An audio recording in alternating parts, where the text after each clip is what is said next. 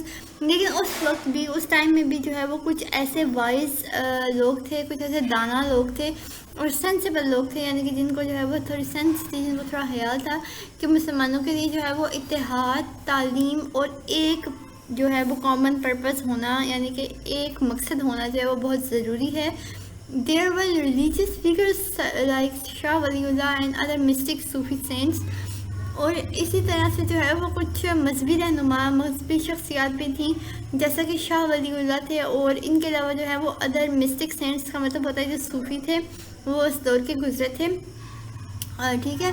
Each of these leaders called on their fellow Muslims to arise and become aware and active to develop into a strong and finally independent community. اور ان میں سے ہر ایک نے اپنے پیروکار کو، یعنی کہ اپنے جو ان کے پیرو مسلم تھے، مسلمان تھے، یعنی کہ جن کو ماننے والے تھے، ان کو جو ہے وہ جگایا اور ان کو کہا کہ وہ اس بات کو جو ہے وہ اس بات سے اویئر ہوں، اس بات سے آگاہی حاصل کریں، اور وہ اپنے آپ کو جو ہے وہ ایکٹیو کریں، اپنے آپ کو جو ہے وہ آن دا اسپاٹ لے کے آئیں. تو ہی ہم جو ہے وہ ایک مضبوط اور آزاد ملک جو ہے وہ حاصل کر سکتے ہیں. دا مدرسز اینڈ مکتبs as the basic centre of Islamic learning played a major role in the revival of the Muslims.